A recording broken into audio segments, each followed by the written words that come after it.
Hey, good afternoon, everybody. Thank you for joining us here today on a panel on critical minerals, green technology, and kind of the West's attempt to master these things in the decades moving forward from here.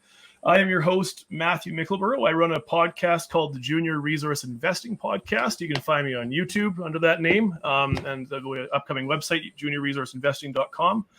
I'm pleased to have with me today a few different guests here, some of which I've spoken with before. Some of this is my first time.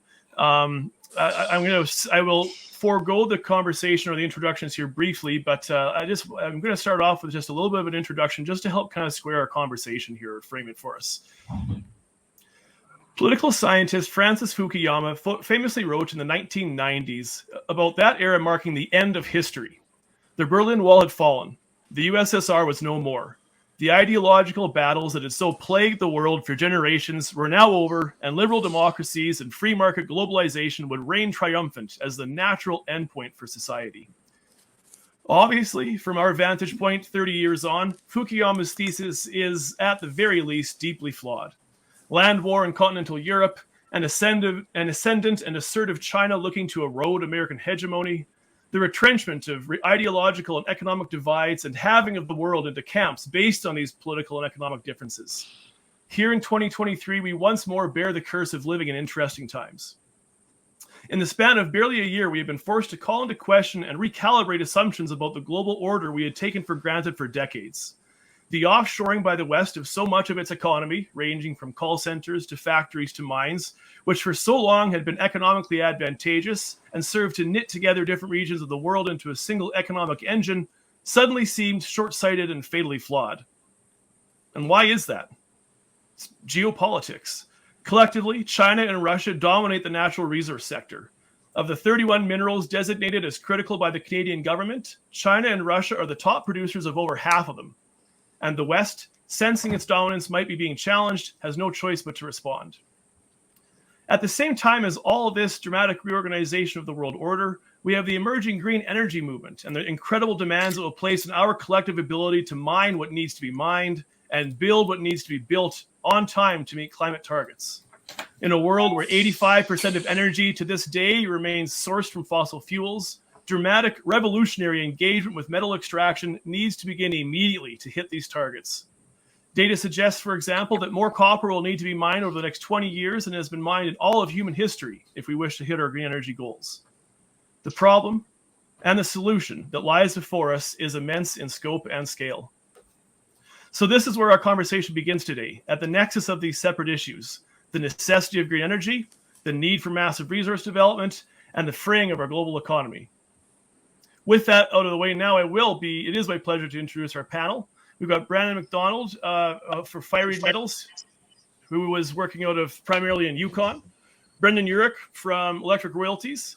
We have Julian Traeger, who is from Cotec, which is a kind of a technological disruptor.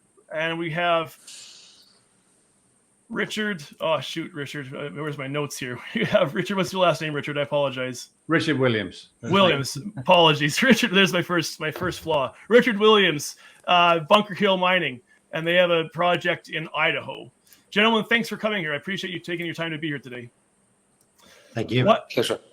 So why don't we just jump right into it? There's going to be a few different categories here, a few different topics of conversation. First one obviously seems globalization, right?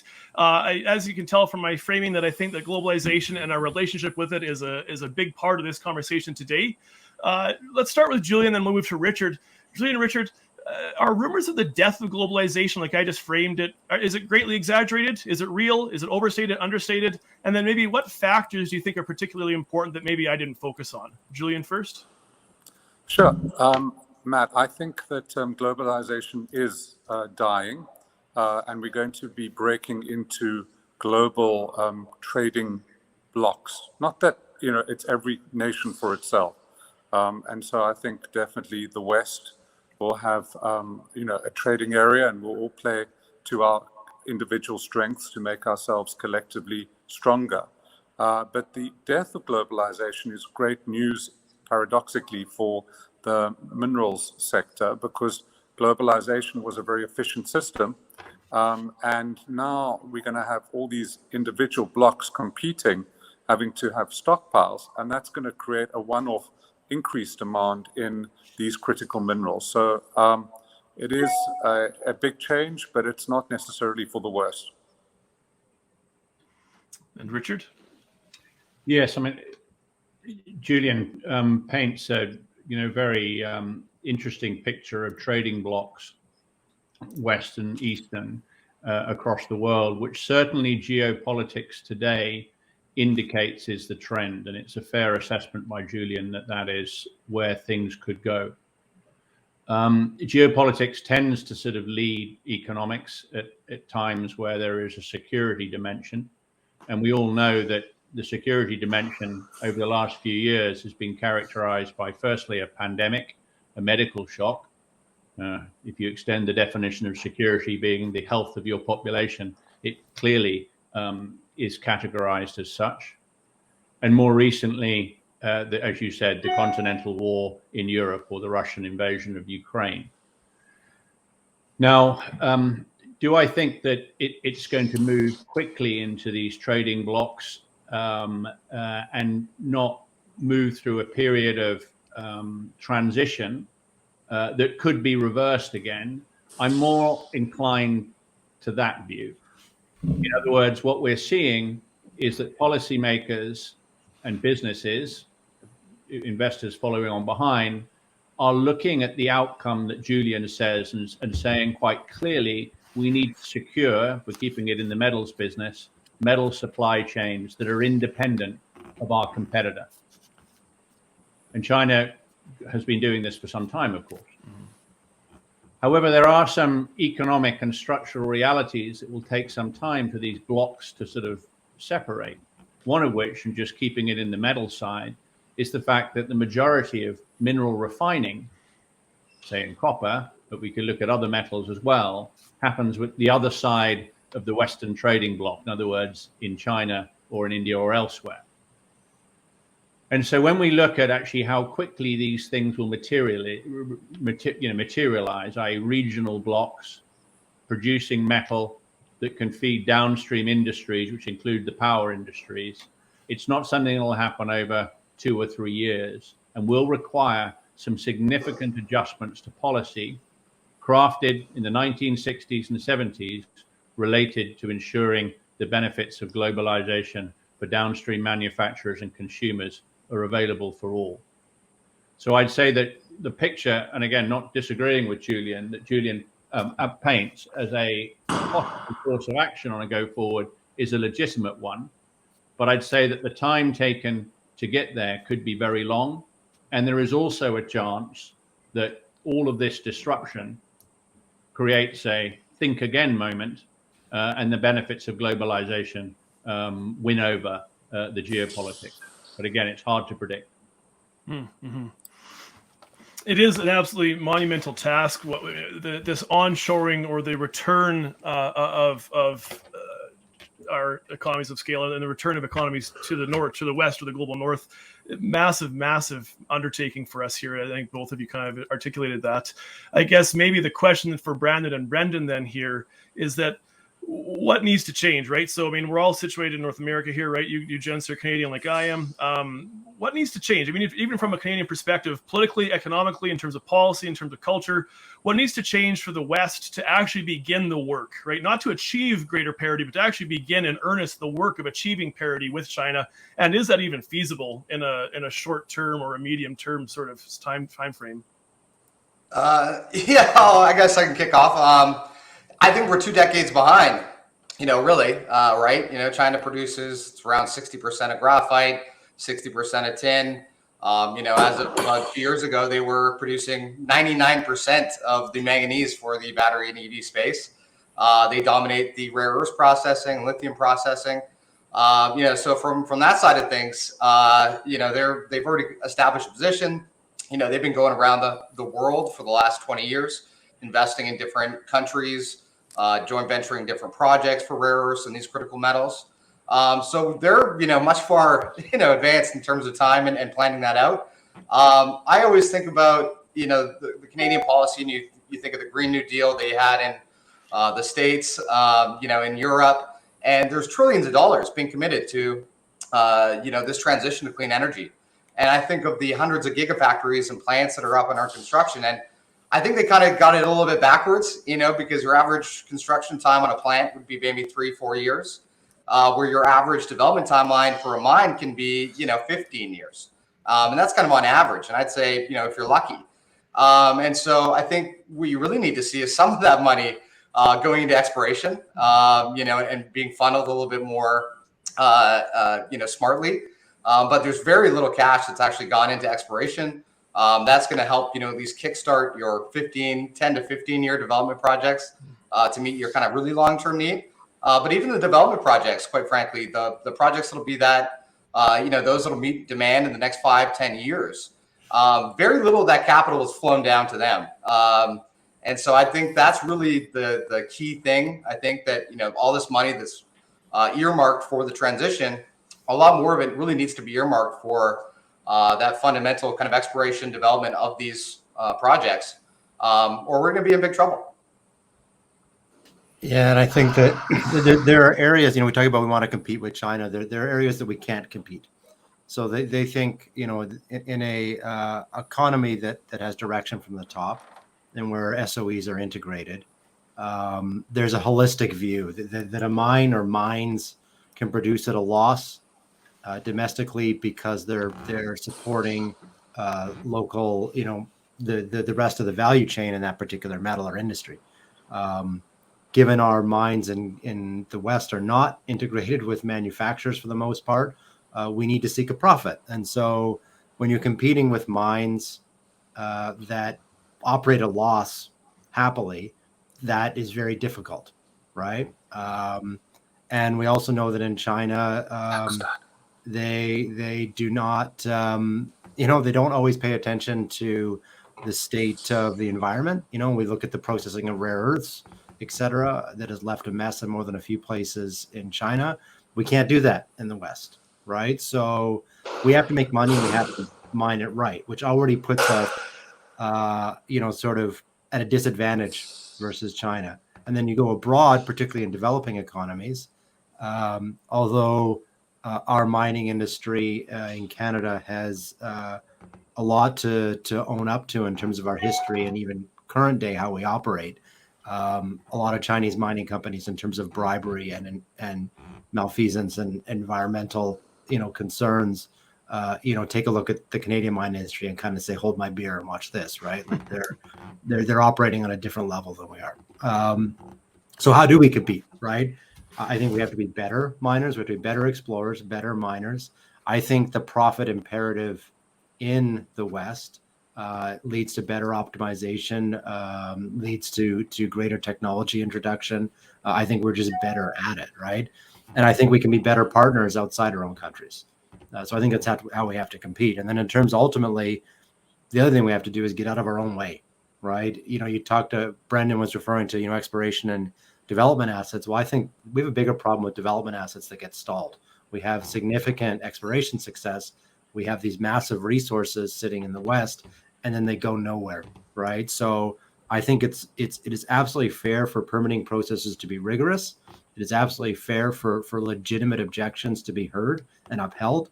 But we have to get out of our way because we have permitting processes that are onerous and without accomplishing anything. And we entertain objections which are often fantasy, right? So I think it's understand where we can compete and then get out of our own way. Yeah, to Brandon's point, permitting is definitely something that you see in North American development projects. That really is holding up supply and significant. These are projects that you can't really replicate. You might only have a few of them in your country, and they've been stuck in permitting process for 10, 15 years. And the fact is, to Brandon's point, we're going to do this better, safer, more environmentally friendly than anybody else is going to on the planet. So, from that security standpoint as well, I think that's something that's going to be hopefully changing, as we move forward here. But, definitely the permitting process is it's a tough one for those developers out there. I can't help but ask a follow-up question, and feel free anybody to jump in here. What would you want to see changed, right? So for me as an outsider of the industry, not as permitting as an actual, I just know it takes a long time and it's kind of boring to read about, right? But like what needs to change from your perspective as individuals actually on the ground in the game? What would you like to see changed? Well, first of all, by the way, Japan is part of the West for this discussion. And also one of the major problems in the West, particularly in Canada, is that the stock market isn't operating efficiently to provide capital to the development players in a way that it should. So I think we need much more, in fact, government intervention, subsidization, and more private equity involvement if we're going to compete with the Chinese behemoth. But the government needs to make the licensing process much easier for brownfield sites. It needs to, make the objection process much less able to hold things up. Basically, they need to streamline the way in which things get approved. Yeah, if I was jumping in on that to double in, I think Brandon made a very good point. In terms of structural competition, it's very hard because China has freedoms that we deny ourselves. We can't go all the way where China can go. We wouldn't want to. But what is being discussed here is about permitting. And I want to touch on what Julian said too, is in access to and cost of capital. A Chinese developer can get hold of zero cost of capital to develop something and run it at a loss, as Brandon outlines. We wouldn't, as a model, envisage that, except where some particular metal was absolutely essential to something from a geostrategic perspective. Unlikely to be something that's common across the industry. But I do think that actually at this particular moment, when we look at how are we going to meet this new demand that's emerging, which in itself is, as we said, in a global sense, is truncated, it's cut, it's regionalized. One of the interesting areas to investigate is what is the capital markets going to do to adjust to this? Mining has had for a decade or more now underinvestment across the industry and in most metals. That's been a logical, arguable decision based by the allocators of capital because they've shown greater returns and safer returns elsewhere. How are we going to bring them back into mining? Well, increased demand and promise of higher prices and higher margin is one important part of that. But I'm just to double down on Julian's point. When one seeks and speaks to governments here in Canada or in America or elsewhere as to what they've got to do, one of the greatest impediments I find in the discussion is that most people I speak to look at mining as though it's a manufacturing process. You can just throw capital, you can get it up and done, a factory up and running, employ people, and it moves. Mining isn't like that. It takes a lot longer. And I think a lot of what we've got to do as an industry, I'm not talking about the 5 of us on the call here, is be in a position to educate those policymakers that are seeking to help mining, but make them understand precisely what mining is. It's not a manufacturing process. There's exploration, there's risk, there's time, and so on and so forth. And how they can intelligently help the markets to bring capital to bear is going to be the biggest things that will relieve the constraints that we find ourselves under. Permitting is a fair one, but access and cost of capital is another. Well, and our, the average investor for a junior mining company has basically the opposite mentality of a Chinese SOE, right? Which is that they want as much risk as possible because they want, outsized returns, and they don't want to be anywhere near production, right? So you imagine an asset that a junior mining investor in Canada would look at and say, like, this is boring. I don't want to wait. And I have to wait 5 years for production. I have to spend $500 million when I get there. And you look at a Chinese SOE would look at it and say, this is de-risked. I only have to wait 5 years and spend $500 million and I'm in production. Like, this is easy, right? So this is disconnect, right? And how do we're obviously not going to get retail speculators into the bottom of the Lassonde curve. They're not. So how do we flatten that chart? Because as long as that part of the Lassonde curve is that, orphan period, projects stall. We had advocated that for critical mineral projects, flow through be eligible for all expenses basically until, construction financing, because it's perverse, quite honestly, that the exact point you lose most of your investors, your cost of capital also goes up because you lose flow through, right? Like this is like, it's no wonder there's so many projects in Canada that are wonderful projects that are sitting stalled out, right? Yeah, So very good point. I think that we have to improve access to capital, and we need government to, I don't know how they intervene. I'm not clear on that. I think the flow through would make a big difference. I think incentives would make a big difference, but we need to not rely on speculative retail capital to build assets because it doesn't work. Mm-hmm. True. I mean, again, on debt finance is interesting too from a government perspective as well.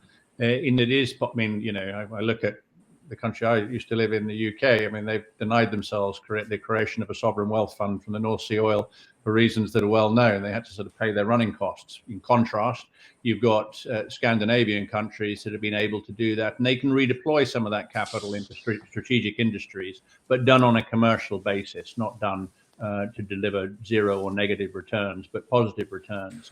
And so there are things like that from a structural capital provision perspective that would be interesting. I mean, I would, I watch, we all do, in the United States, the rhetoric associated with we do need to develop independent supply chains that are robust and aren't subject to geostrategic pressure. Well, what money are they actually going to be putting into this? And this is the United States. What partnerships can they create with respect to sources of capital to deliver this? Again, these are things that I don't have an answer to, but it is going to be something that we're going to watch quite carefully, clearly as an industry, because when that starts happening and you can gain access to capital in ways that Brandon said is denied to us now, things can really get moving. Mm-hmm. I think that's going to happen. I think for the clean energy metal space, it has started. Specifically, you're going to have those, car manufacturers, battery manufacturers, start to move down. And I think you're starting to see that, especially with these offtake agreements. But I think you'll continue to see them, stepping up to participate in the space because they're going to be the ones that recognize most, the issue that they're going to have with supply, right? They've already built these plants. They're going to need these metals. It's going to be an interesting change, I think, as we move forward. Mm-hmm. And that's a very valid point around manufacturers moving into the business as well. I wanted to circle back here. This is a couple minutes back, though. Brandon, you mentioned SOEs, and this is a question that I had on my list to ask you, gentlemen.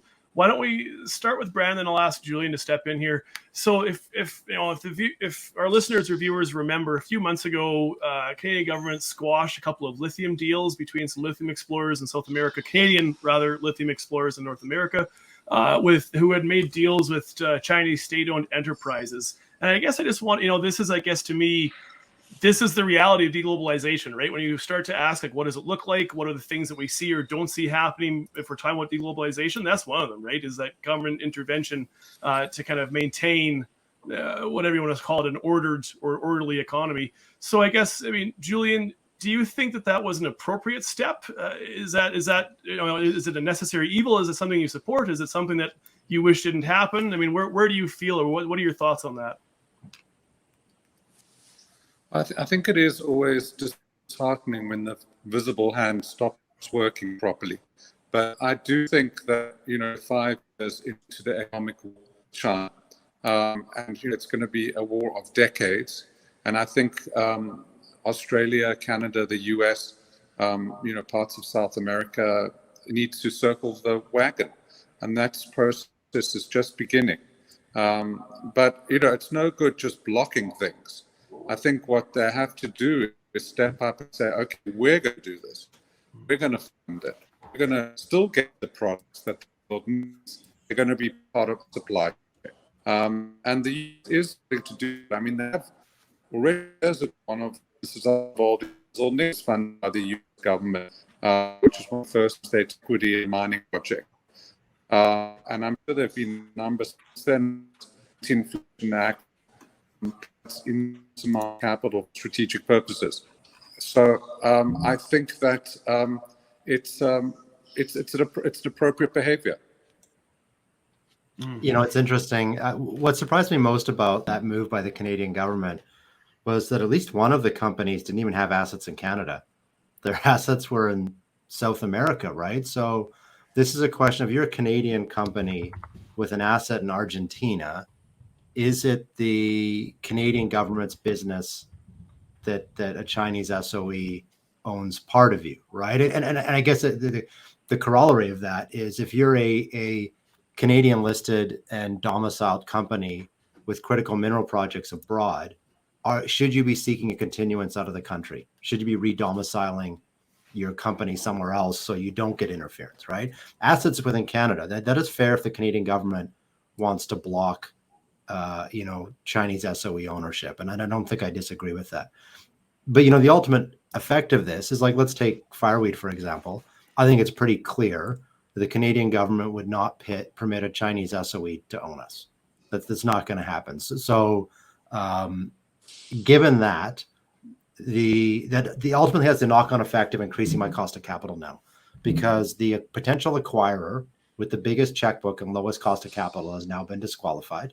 So that means that there's one less candidate and one less bidder in a please, a bidding war for the company.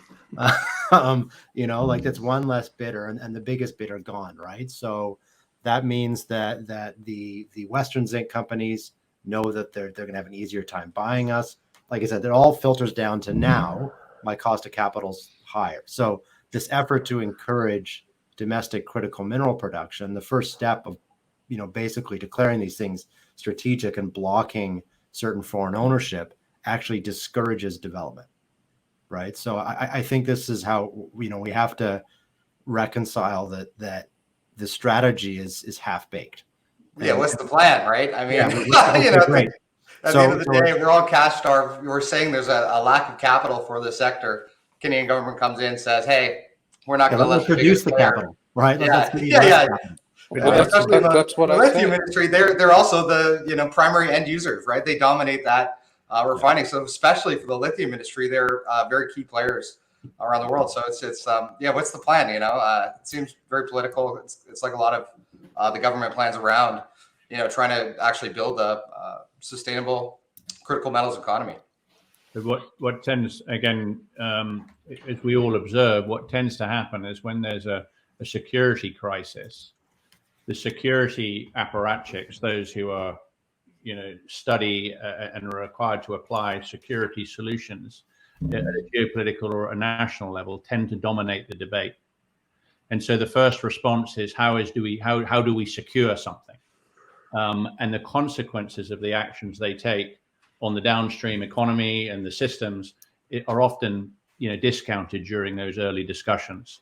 So what I suspect has happened, will be happening now, is, as a result of the Canadian government actions the other day, which seem fair, is that there's now going to be, I hesitate to call it damage limitation, but there's going to be some reflection on actually what they've got to do now to compensate for the negative effects of those actions elsewhere.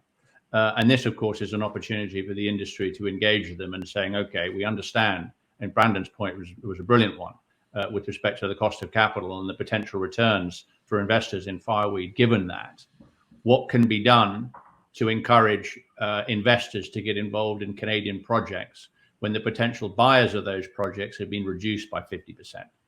It's a good question. And the governments, to my earlier point, aren't necessarily likely to think in terms of mining industry or even commercial perspectives when they're investigating those options.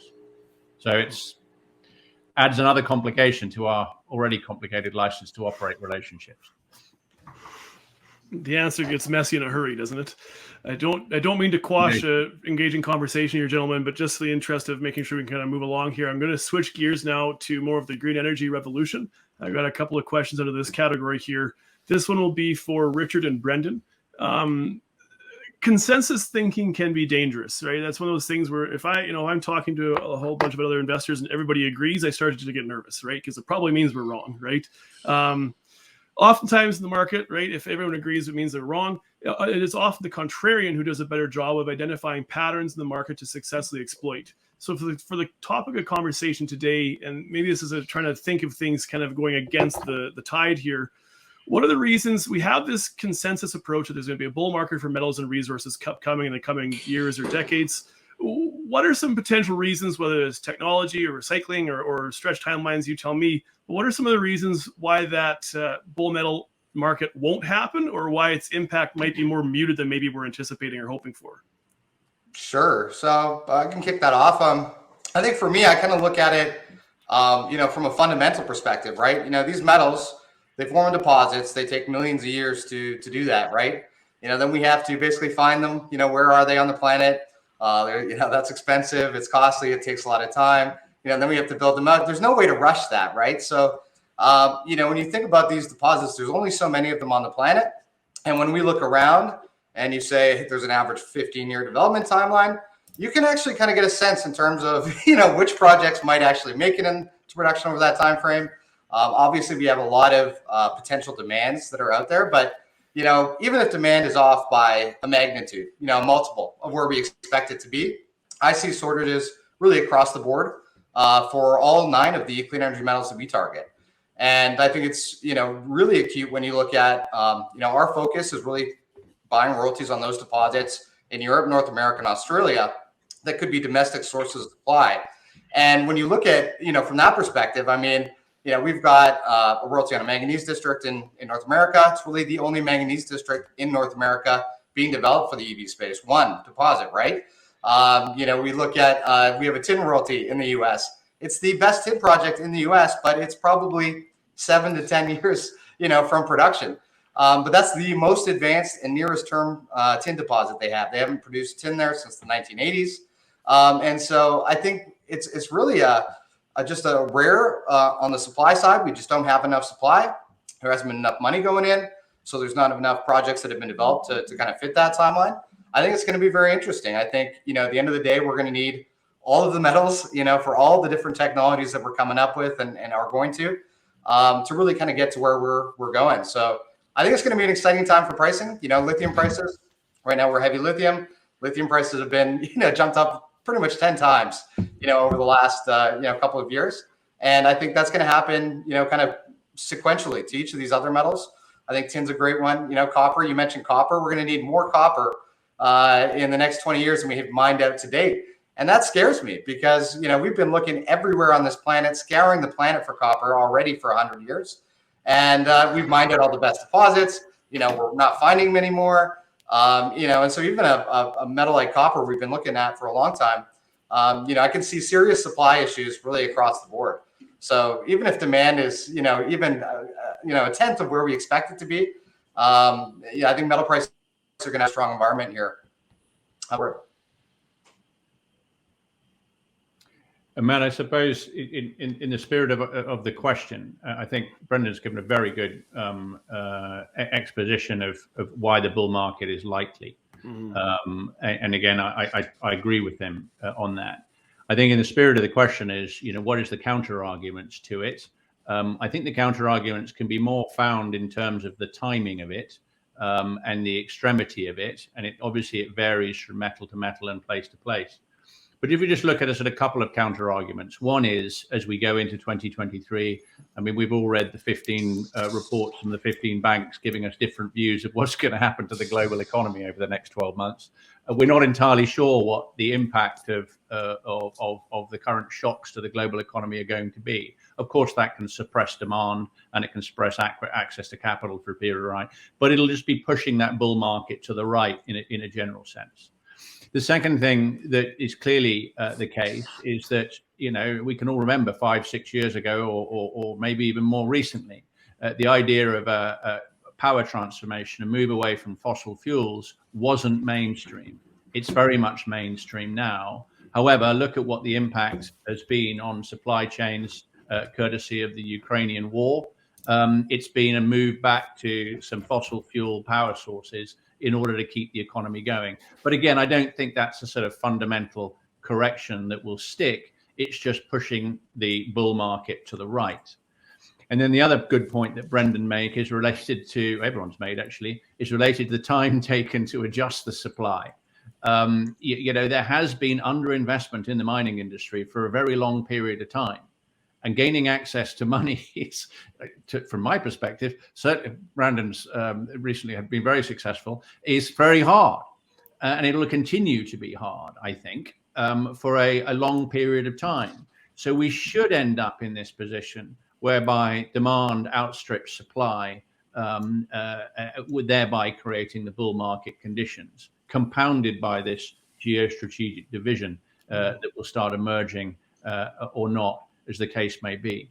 So I have to say, although you're fishing for a counter-consensual view here, I think really it's going to be more a question of time and extent, when, not if, scale, not a negative, than anything else. But again, I suppose we're in the mining industry. We would say that, wouldn't we? But that's certainly how it appears to me.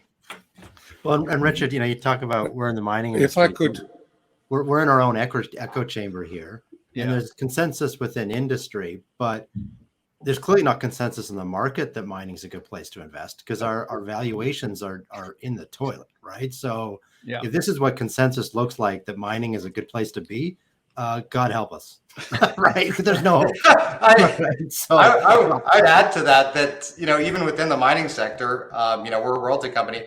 90% of our peers are precious metals focused only. And so I think, when you look at just gold versus the clean energy metal space, and that'll be, very interesting, I think, to see how that evolves as we move forward. But, the gold sector is still soaking up most of the capital that goes to the mining sector. And so, I think when you say, are we in the consensus, to Brandon's point, like, I feel like I'm the contrarian here, not the other way around. Fair point. Julian, you want to step in there? sorry, if I could pop up just from the Cotec perspective, and if you think about the COVID exercise we've just been through, and human ingenuity and how the vaccines, which may still be harming us, were created so quickly. In fact, I'm seeing a lot of commodities, technologies, which could modulate that demand-supply equation. So obviously we're seeing recycling and reprocessing, but there are lots of technologies now which are providing enhancement technologies, which make, we have one for fertilizers, I've seen some for coal, there are a number in cement, which allow the existing commodities to be used much more. And then there's obviously substitution, which can come. And ultimately, I think we'll see a bit more of transmutation. So I've seen also technologies which can change the fundamental properties of some commodities. They can transform aluminum into copper and create the properties of copper. So I think there will be some things coming from left field, driven by technology, which will address the shortages if they are really acute. Although I continue to be a bull on the sector thematics as a whole. Well, and I think that, we talk about substitution. We talk about EVs being some sort of solution to climate change. They're not, right? Like, if governments were serious about addressing climate change, all the incentives for EVs would be pouring into transit and rail, like rail and buses and cycling infrastructure and stuff like that, getting people off the road. So probably the biggest case against, battery metal explosion is that the projection of vehicle purchases is simply wrong, because people end up owning a lot fewer vehicles, right? Which is really what the target should be. But that's not good for car manufacturers, and they don't like talking about that. And so they will continue to lobby against that, right? So that to my mind would be a potential knock against the bull case. Well, I think, and just, we're talking about electric vehicles. I think people always try and sum up battery metals and, to one wave of demand, and electric vehicles is definitely a big part of that. But, for zinc, for Brandon, energy storage, I think zinc's going to play out, main role in energy storage. I think it's one of those metals, that's going to be a candidate to replace other metals, to be a substitute, because it's cheaper, it's out there. But there's energy storage, there's renewable energy. Every time you build one of those big wind turbines, they need zinc to galvanize those big blades. It takes up a lot of zinc, and then you look on top of that we're already moving towards an electronic society, where laptops, computers, all these things are now a part of our everyday life. Maybe we have 5 or 6 screens at home, and these are all, related around these new metals. Clean energy metals is kind of what I term it, but I I think there's a whole bunch of different waves of demand, and so it's so diversified that I'm not too worried about any electric vehicles, for example, puttering out a little bit. I think there's enough robustness to the entire transition to clean energy and the need for these metals that they're all going to be required in some way, shape or form. No, thank you, Brandon. I got to just say both Brandon and Brendan. Actually, the fact that the power transformation is going to require a diversified source of metal is key. I mean, the electric vehicle and the current batteries that are used for it and the metal that feed that has caught everyone's attention right now. But I think I just want to double down on the point you both made, is that actually it's going to be far broader than that and for far longer. And I think Julian's point about the fact there will be substitution, new technology and so on, hard to predict precisely where that will be. But I do think, and I would say, wouldn't I, and Brandon would say the same, that the case for zinc in there is because the future power supply for the world is going to require diversified solutions. That you're going to find a metal such as zinc that's been underinvested in will have a good case in both the short, medium, and long term. So, Matt, I stole that a bit. No, it's perfect. No, I've been enjoying this. This is very good so far. This is a question that I'm going to circle back to again here, and just for the sake of maybe finishing a thought that I had on it. All four of you gentlemen have discussed the need for simultaneously more and less involved government or governance, right? That politics around mining and permitting need to change. It needs to be more proactive. But then also, as Brandon kind of phrased it, get out of the way, right? I guess maybe this will be a question for Brandon and Richard, just because you are the CEO or chairman of two developers, right? Rather than technology, rather than Brendan and Julian here. What does it look like? What does a government that actually, Canadian government or American government, what does it actually look like? Like I guess, is there a cue or something you're waiting for, you two guys, where you see that from the feds? And you're like, okay, it's game on. They are taking, this is what I'm waiting for. This is them showing me that they're actually taking it as seriously as obviously people in the sector such as us think it needs to be taken that seriously. Is there a cue for you about the government involvement where they finally kind of waking up? Well, when it graduates from words to actions, I think, I think on a political level, words are very easy. Getting action at the sort of machinery bureaucracy level of a government is a lot more difficult. Generally, what I mean by get out of the way is it actually doesn't mean less political involvement. It means more political involvement. It means that the political level keeps a very close eye on the permitting bodies, et cetera, and make sure that they're honoring timeframes, that they're not creating an excessively cumbersome process, that they're delivering on what they're supposed to do, that they understand the urgency, right? But I think of what the U.S. government's doing, having handed a lot of the critical mineral initiative to the DoD, and I think that we've seen some investment out of there. I think that was a good move. We understand the U.S. I think everyone understands that the government department with the longest time frame and the ability to have the most resistant budget is the military. Right. So if you want something done that has to get done over multiple political cycles and you needed to have a budget that is sacrosanct, you put it in the military. Right. And that's what they've done. And I think that might actually be a successful initiative. And it's something I'm certainly been paying attention to. That's good. With respect to governments and permitting and so on, the specifics of our development project are important, and it makes it a bit of an outlier. In that we're fully permitted, but we're coming from an environmental cleanup site. And so we're actually the beneficiaries of 40 years worth of government cleanup and the permits in place. Our issue isn't that. What we have had to do, obviously, in building a mine in a place that's become tidy, is reassure all community stakeholders, including the government stakeholders, that we're going to be responsible.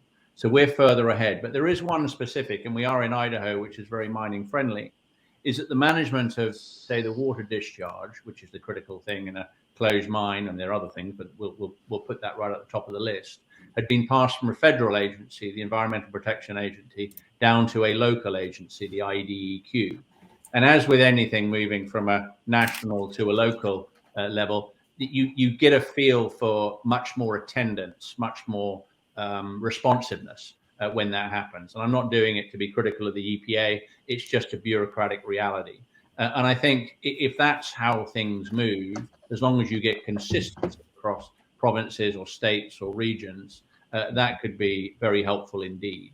Local solutions to local problems in accordance with nationally configured laws would be a sort of bumper sticker way of looking at it. Mm-hmm. Yeah, the challenge, I was going to say, that you have the decision making too high up. There's too much machinery and it's too slow. You put the decision making too local, I think they become conflicted, right? So it's tough when your permitting body is actually local to the project. Then that's literally in their backyard, right? So I think there's a balance to strike there. Well, why don't we circle right back to Richard here? I'm going to let you folks one by one here. You're going to discuss your individual company and how it connects to green energy movement, right? And so this is a little bit of a chance for you to kind of give us a bit of a sales pitch if you wish. So Brandon, Richard, both of you primarily zinc, but I will let Brandon make the case for zinc and tungsten, then we'll head back to Richard, and Richard, lead and silver, if that's all right with you. And Brandon, do you want to kind of just take it away from there again? Yeah, actually, Brendan was talking about zinc earlier, right? And the reality is nothing in terms of infrastructure for anything gets done without zinc, right? So this is green energy infrastructure, but also bridges and all sorts of things, right? So there's no modern society without zinc. There's no there's no middle class in the developing countries without a lot of zinc, right? So that's really the bull case for zinc is that it remains completely essential, and that there is nothing that has even close to cost parity in terms of rust reduction than zinc galvanization, right? So I think that's pretty well understood, and the bull case for it's really is that it's boring, right? And the old zinc stinks rhyme is a good reminder that boring metals have the biggest sort of sine waves in terms of their markets, right? Because they get the most underinvestment, which means they get the biggest push at the top.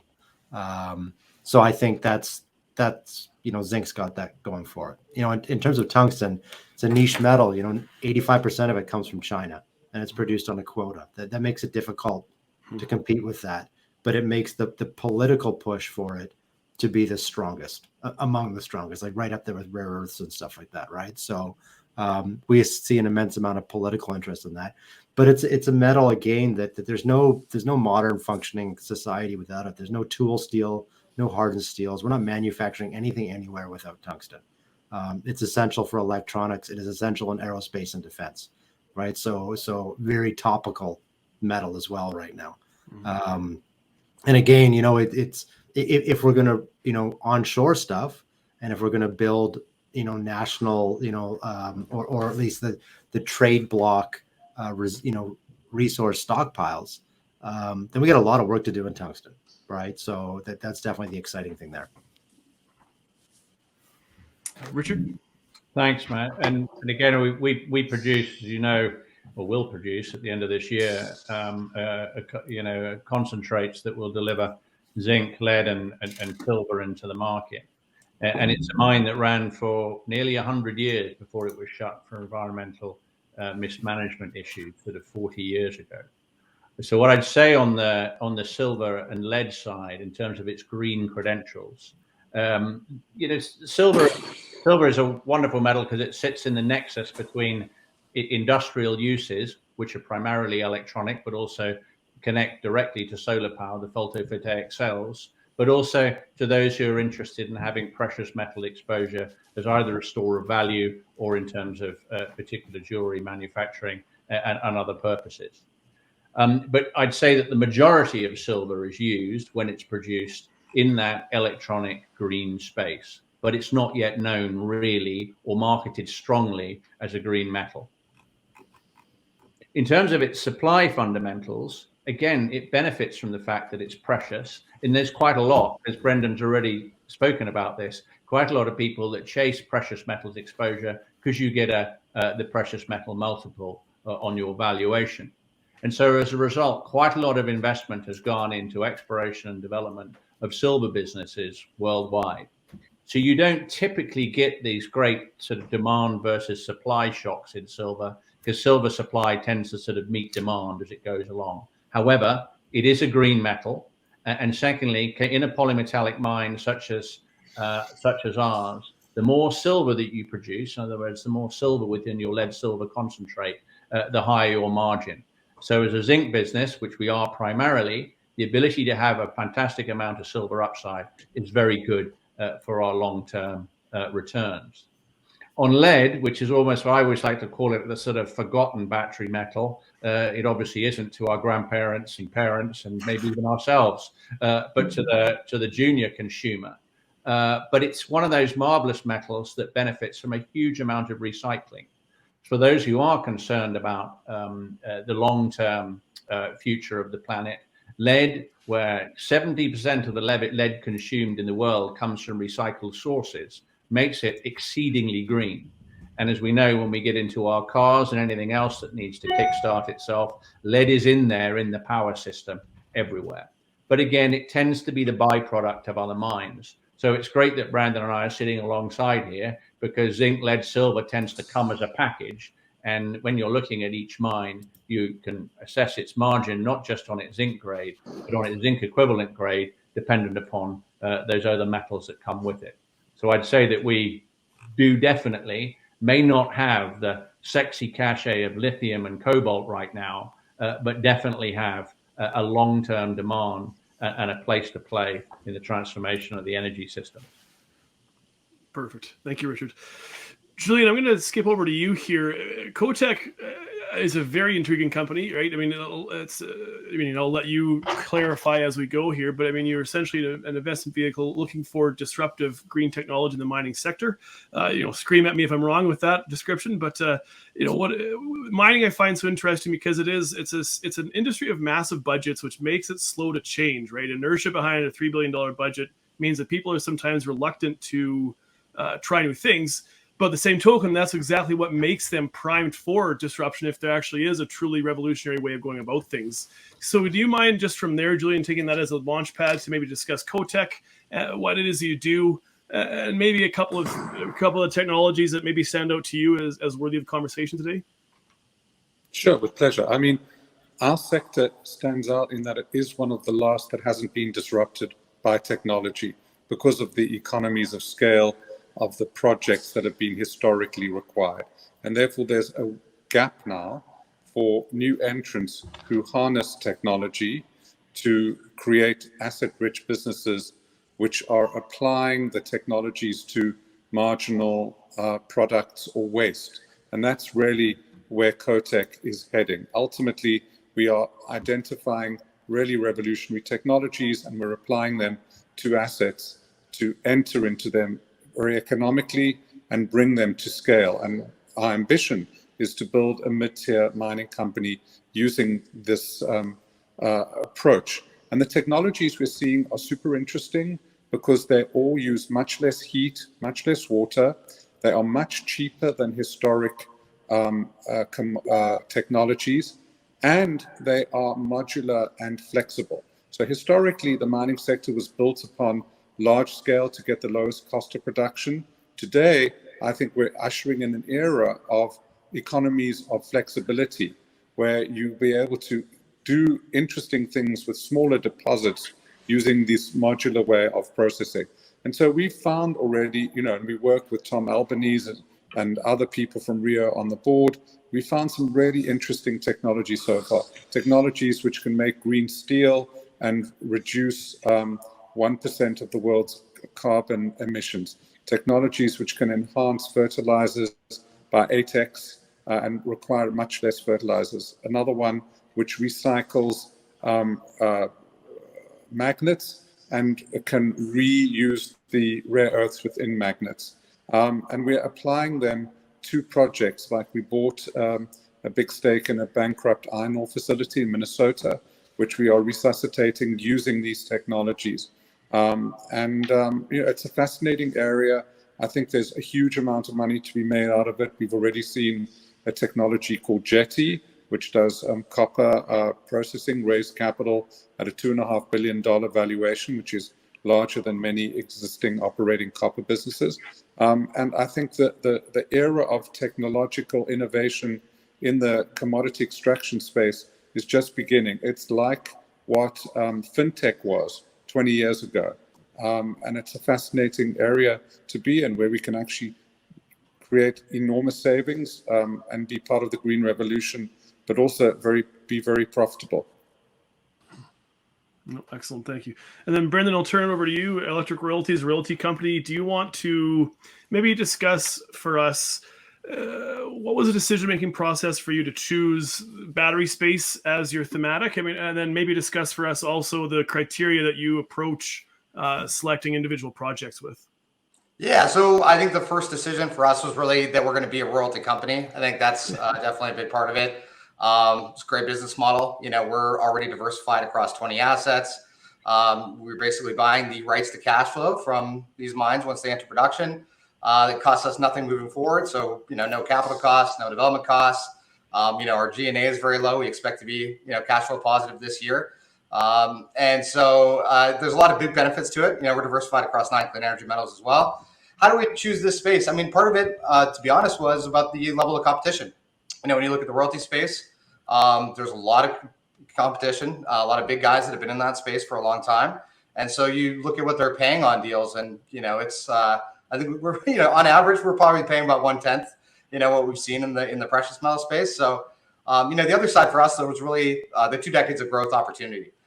You know, I think when you think about demand in the gold space, you know, people use love, fear, hate. It was always very, you know, kind of a tough thing to wrap your head around. Whereas, you know, when you're talking about cars, batteries, you know, energy storage, renewable energy, there's a real ability to kind of match up demand with potential supply. So we like that as well. But really, the 2 decades of opportunity. I mean, when you look at the clean energy metal space, there's a sector that basically didn't exist, you know, 5-10 years ago. And you look at the sector that we're cannibalizing, which is, you know, really the oil and gas space over the next 20-30 years. You know, that space was traditionally about 5 times as big as the whole mining sector, right? So, you know, kind of this baby sector within mining that didn't exist becoming, you know, kind of 5 times as big as mining, you know, over the next 20 years. I mean, that's an incredible growth profile. And we just see a lot of opportunity. You know, Brandon's point, a lot of the metals that the best opportunities are because they're boring or people don't know about them. You know, which is weird in zinc's case because it's a very important metal. It's already a 12 million ton a year market. But, you know, for a lot of these metals, there's just very few people that are keeping track of them, that have an understanding of the supply demand. And it makes it easier for us to kind of exploit that opportunity. But we really see that as the opportunity, you know, that supply demand imbalance moving forward over the next kind of 20 years. Perfect. No, thank you, Brendan. Just a couple of questions left here. I'm just trying to be a little bit efficient here so I can leave time for some questions that I've got from the audience coming in here. But just 2 questions left. First one, Brendan, Julian. This is just asking for advice for investors who are listening, right? Sometimes it can feel like David and Goliath, where you're just John in your living room on your phone researching, doing your due diligence, and you're going up against, you know, $1 million budgets, research budgets. You've got entire teams, in-house experts, geologists, right?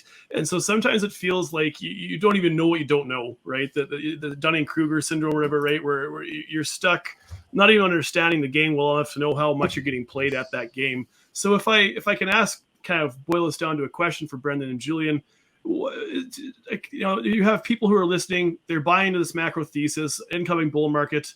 Do you have advice for them in terms of how, do you have advice for them in terms of how can they capture gains? How can they actually take advantage of having a working thesis that we all kind of agree is coming? Yeah. So just general advice for them, I guess. Well, invest in a royalty company. I mean, Electric Royalties is basically custom built for that. You know, we offer exposure to the entire space, lower risk business model. You know, investors don't have to come in and pick, you know, individual commodities, individual operating teams. You know, they invest in us and they already are diversified across all the clean energy metals. That's one way to do it. But look, mining is tough, right? You need a metallurgist sometimes. You need a geologist. You need an engineer. I mean, it takes a lot of specialized people to put a mine into production successfully. And so that's a lot of different fields of background. You know, so for somebody coming in just kind of raw, it's a difficult task. You know, testing a mining project Even people that have been doing it for 10, 20 years, will have trouble sometimes or miss things. And so don't beat yourself up, I guess. But pursuing something where, like a royalty company, is one way to kind of ease yourself into that space and get exposure. I mean, obviously, we also have the benefit of diversification with regards to technology. So I could also, punt Kotek if you're interested in disruptive green things. But I actually think it's follow the money, but follow the smart money. If you're investing in companies, don't follow where people are, promoting and offloading their stock. Follow it when they're actually putting a lot of their own skin in the game, and they really can identify that they believe and they're willing to take a risk and they know what's going on. Or alternatively, follow like really smart investors and the projects that they are picking. So I think, use other people as a proxy, but don't listen to the promotion. Just look where the dollars are actually going and who's paying for that money. Mm-hmm. Excellent. And then, so second question here for Richard and Brandon then, and we were talking backstage beforehand, and they've already got their pick here. Maybe we'll see what they say. But which metal or resource do you think the market is sleeping on the most in terms of future demand and supply disparity? Yeah, it's funny. The ones that the market's sleeping on are the ones that are the hardest to play. I mean, it's often, right? So niche byproduct stuff, very hard to play, and the market doesn't understand it, and there's very little direct exploration and construction, on the weird things like the indium and rheniums and galliums and germaniums and stuff like that. Like, very difficult to play, right? But I in terms of the bigger metals.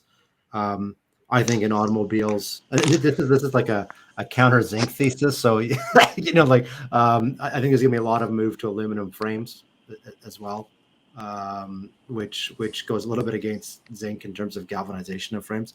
It is more expensive, but it is lighter in an era of hyper focus on energy efficiency, whether that's fuel efficiency or battery efficiency.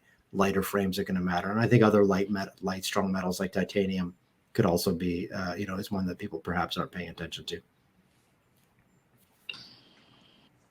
And Richard? Well, I've just got to say zinc, really. Yeah. because Brandon didn't. But I think his point about, again, off the radar metals is a very good one. But the reason one would say zinc, but it could apply to other metals too. It's all going to be related. And you've got to look on the supply side. Has there been significant investments in new production? When are they coming on relative to demand we've spoken about a green energy driven demand, a bull market, compounded by the geopolitical challenges.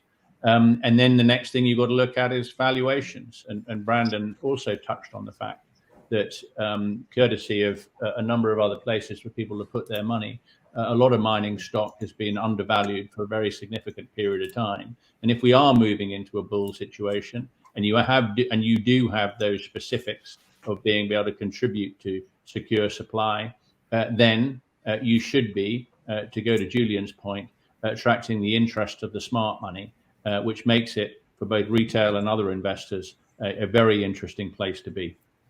Mm-hmm. Thank you, gentlemen. I'm being told I don't have time for audience questions, but I'm going to ignore that. Sorry, Cam. And I just want to ask one here for you, gentlemen. I'll let anybody just jump in here. Just Michael Paris is asking, who is lobbying federal and provincial governments or state, federal for you, Richard, I suppose, right, on behalf of the industry to educate them on development hurdles faced? It is critically important for Canadians to develop Canadian resources. So, yeah, is there active lobbying efforts ongoing right now? Yeah, well, you have the PDAC, you have the Mining Association of Canada, you have AMA BC out of BC. I was recently on the board of Yukon Chamber of Mines out of Yukon does it, and I can tell you this is for the first time, Fireweed is probably engaging lobbyists, right? Which is probably a sign of the times. So I think it's all of us. One of the benefits of being in Yukon is I have direct access to ministers and the premier. Most jurisdictions you don't have that, and certainly I cannot just get Jonathan Wilkinson or Justin Trudeau on the phone as easy as I can, their Yukon counterparts. But there are associations doing it, and I think it's something that's incredibly important. Yeah, I mean, my only comment to say is I think that there won't be a serious mining company leader that isn't involved in lobbying directly or indirectly the requirements into governments. And I think that the bodies that Brandon's outlined, of which there are many globally, all contribute to fusing those views in ways that hopefully influence policymakers. And so there is a process out there that everybody's actively involved in. But as we know with governments, there's a lag between requirements and execution. And there's complications related to the various government and electoral processes that they're involved with. And so we've got to be realistic about the, shall we say, flash to bang, the time taken to get these things done, and the need to be sort of consistent about what we do. Perfect. Okay, I think that unless someone else here wants to jump in, I think I will mercifully call it here out of respect to your time. We're just a couple of minutes past the hour here, so we're a little overdue. Brandon, Brendan, Julian, and Richard Williams, got your last name now. Sorry, Richard. Right. I appreciate your time. Thank you very much for coming, guys. And yeah, thanks for everybody tuning in. And if you have any questions, please feel free to reach out to these gentlemen. 4 very strong companies here today. Thanks for your time again, and have a good day, everybody.